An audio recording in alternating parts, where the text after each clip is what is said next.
To us, the waters of Lake Erie are just that, H2O. But to the hundreds of plants and animals that call it home, it's a complicated mix of all kinds of elements. Some, like oxygen, are absolutely vital to life. Some, like phosphorus, are always teetering on a careful balance between supporting life and potentially throwing off the entire balance of the ecosystem.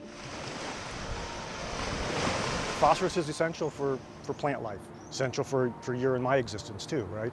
And all water bodies have a certain level of phosphorus dissolved in them that's kind of normal. From an anthropogenic standpoint, wastewater treatment plants discharge a lot of phosphorus. Runoff from agriculture, synthetic fertilizers that are added to the landscape don't always get used by the plants, so those might run off. Lawn fertilizing, is another possibility. We don't always think about, but food processing plants like to discharge a lot of phosphorus. So there are multiple forms. So human activity plays a role in increasing concentrations of an already naturally occurring element. The same thing happens with atmospheric CO2. But when you bring climate change into the mix, the amount that humans are adding into the water gets compounded. And once again, connecting the two takes a couple of steps. Earth's atmosphere is warming. A warmer atmosphere holds more moisture, about 7% more for every 1 degree Celsius increase. If there's more moisture in the atmosphere, there's more water vapor and more frequent heavy rainstorms. And the data shows it is raining more in the Lake Erie Basin, which is highlighted here.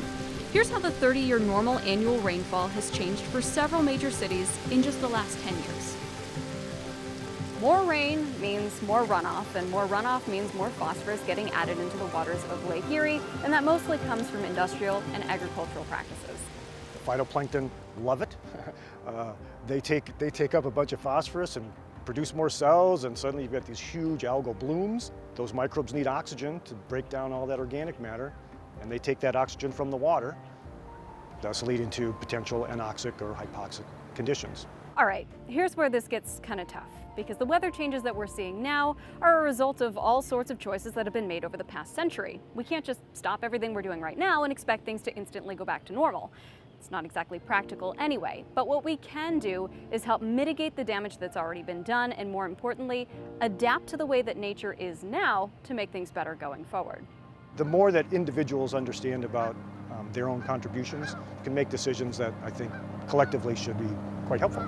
They're expensive sometimes, right? And everybody has to agree collectively to increasing your sewer bill. And I think if we kind of recognize that, suddenly climate change affects all of us. Whether you're an angler and now you have to go farther offshore to find fish that are in deeper water, or trying to decide is it a good day to go to the beach because it's so hot. It touches all of our lives, especially here, I think in Western New York, where we do spend a lot of time engaging with the water. That shows how difficult it's going to be in order to make changes that really make a difference in the health of our environment. And hopefully this story of oxygen and phosphorus in our own Lake Erie helps demonstrate just how deeply intertwined weather, the health of our water, and our choices are when it comes to looking into the future.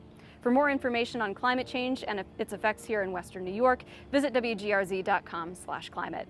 Reporting from the Moondance Cat out on Lake Erie, I'm Storm Team 2 meteorologist Heather Waldman.